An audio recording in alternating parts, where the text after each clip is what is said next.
ধরা যাক মৃত্যু একটা ট্রেন। আমরা তো জানি এই ট্রেনে আমাদের সবাইকে অবশ্যই চড়তে হবে। সেই ট্রেনে ওঠার আগে সকলে নানান ধরনের সদাইপাতি গুছিয়ে নিচ্ছে। কারো ঝুলিতে ভরপুর ইমান আর তাওয়াক্কুল পরিবেষ্টিত আমল, কারো ঝুলিতে আমলের পরিমাণ কম হলেও তা একেবারে খাঁটি, আর কারো কারো ঝুলি একেবারে খালি, তাতে না আমল আছে আর না আছে ইমান। সত্যি করে বলুন তো, ওপরের 3 দলের মধ্যে কোন দলে আপনি নিজেকে দেখতে চান? আমরা সকলে অবশ্যই প্রথম দলটাতে থাকতে চাইব, যারা দুনিয়া থেকে বোঝাই করে আমল নিয়ে ফিরবে। মৃত্যুর সেই ট্রেনে যদি আমরা প্রথম দলে যাত্রী হতে চাই, আমাদেরকে ভীষণভাবে কাজে লাগাতে হবে হায়াতের সময়গুলোকে। আল্লাহ সুবহানাহু ওয়া তাআলার দিনকে জানতে হবে এবং সেই মোতাবেক গুছিয়ে নিতে হবে নিজেদের জীবন। বয়স বাড়লে আমল ইবাদত শুরু করব, এমন একটা প্রবণতা দেখা যায় মানুষের মাঝে। এটা শয়তানের চালাকি বই কিছু নয়। ভবিষ্যতের যে সময়ে আমল ইবাদত করার কথা আপনি চিন্তা করছেন, সেই সময়টার দেখা যে আপনি পাবেন, তার নিশ্চয়তা কে দেবে? কত সুন্দর বলেছেন হাসান আল বসরি রহিমাহুল্লাহ, আদম সন্তান, তুমি তো কতিপয় দিনের সমষ্টি কেবল। যখন একটা দিন পার হয়, আদতে তোমার একটা অংশ সাথে সাথে হারিয়ে যায়। সময়ের যোগফলের নাম হলো জীবন। এখানে প্রতিটা দিন অতিবাহিত হওয়ার অর্থ হলো সেই যোগফল থেকে একটা অংশকে চিরদিনের জন্য হারিয়ে ফেলা। জীবনের বয়ে যাওয়া সময়গুলো যে কত মূল্যবান তা বুঝতে ইমাম ইবনুল কাইয়িম রাহিমাহুল্লাহর এই কথাটুকু দারুণ সহায়ক।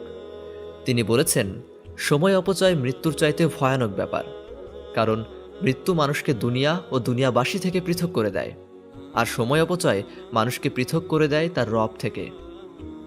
জীবনের বহতা সময়গুলোর ব্যাপারে যদি আমরা উদাসীন হয়ে থাকি, তাহলে আখিরাতের পাথে অর্জনে আমরা পিছিয়ে থাকব। দিনের ব্যাপারে বেখেয়াল, উদাসীন ও অনাগ্রহ হয়তো একদিন আমাদের দাঁড় করিয়ে দেবে একরাশ অন্ধকারের সামনে, যেখানে আত্মার ধ্বংস ছাড়া আর কিছু নেই। মৃত্যুর আগে জীবনকে প্রাধান্য না দিতে পারার খেসারত যে কি নিদারুণ হবে, সেই দৃশ্যপটের কথাও আল্লাহ সুবহানাহু ওয়া তাআলা কুরআনে তুলে ধরেছেন।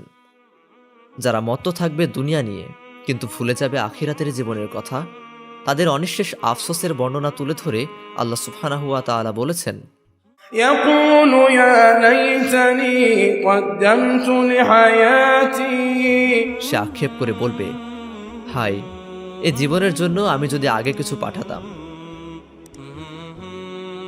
দুনিয়ার জীবনকে যারা নিছক খেলতামাশার জায়গা হিসেবে গণ্য করবে, যারা তাদের হায়াতের সময়গুলোকে অহেতুক আর অদরকারি কাজে ব্যয় করবে, যাদের ঝুলিতে থাকবে না আখিরাতের কোনো সম্বল, কিয়ামতের মাঠে তারা আফসোস করে বলবে, হায়, আখিরাতের এই জীবনের জন্য যদি আমি কিছু আমল পাঠাতাম। মৃত্যু উপস্থিত হওয়ার আগে জীবনকে প্রাধান্য দেওয়ার অর্থ কিন্তু জীবনের সকল অনুষঙ্গ বাদ দিয়ে দেওয়া নয়। এমন জীবনকে ইসলাম উৎসাহিতও করে না। বস্তুত জীবনের হালাল যে কোনো অনুষঙ্গই ইবাদতের অন্তর্ভুক্ত, যদি তার পেছনের উদ্দেশ্য হয় আল্লাহ সুবহানাহু ওয়া তাআলার সন্তুষ্টি অর্জন। নবীজি সাল্লাল্লাহু আলাইহি ওয়াসাল্লাম জানিয়েছেন, ভালোবেসে যে লোকমাটা স্ত্রীর মুখে তুলে দেয় স্বামী, সেটাও সদাকা। আমাদের কাজ, আমাদের কথাবার্তা, আমাদের আচার ব্যবহার সহ যাপিত জীবনের সমস্তটাই আল্লাহর ইবাদত বলে গণ্য হবে যদি তা আমরা হালালভাবে করি। বস্তুত জীবনকে উপেক্ষা করে আখিরাতের সমৃদ্ধি অর্জন করা অসম্ভব। দুনিয়াকে আল্লাহ সুবহানাহু ওয়া তাআলা মাধ্যম বানিয়েছেন আখিরাতের পাথেয় গোছানোর। একজন কৃষক কি আশা করতে পারে যে মাঠে ফসল বোনা ব্যতীতই তার গোলা ভরে যাবে শস্যে? কৃষকের এই চিন্তাটা যেমন অবাস্তব আর হঠকারী, ঠিক একইভাবে দুনিয়ার জীবনকে বাদ দিয়ে আখিরাতের চেষ্টাও হঠকারিতার শামিল। কত সুন্দর বলেছেন ইয়াহইয়া ইবনু মুআজ রাহিমাহুল্লাহ, আমি বলি না যে জীবনকে বাদ দিতে হবে, বরং আমি বলি জীবন থেকে গুনাহকে বাদ দাও। জীবনকে কম গুরুত্ব দেওয়াটা ভালো একটা গুণ, কিন্তু গুনাহ থেকে বিরত থাকা ফরজ কাজ। বস্তুত ছোট ছোট ভালো কাজ আর ভালো গুণের চাইতেও ফরজ পালনে তৎপর থাকা বেশি জরুরি। তিনি আরও বলেন, কিভাবে আমি জীবনকে ঘৃণা করতে পারি, যেখানে আমার রিজিক দেওয়া আছে, যেখানে আমি অর্জন করি আমার জীবিকা, আর যেখানে আমল ইবাদত করে আমি অর্জন করতে পারি আল্লাহ সুবহানাহু ওয়া তাআলার জান্নাত। আমাদের পূর্বসূরিগণ মৃত্যু উপস্থিত হওয়ার আগে জীবনকে এভাবেই প্রাধান্য দিয়েছেন। তারা না হালাল জীবন থেকে পালিয়ে বেরিয়েছেন আর না হারিয়ে গিয়েছেন হারামের মাঝে।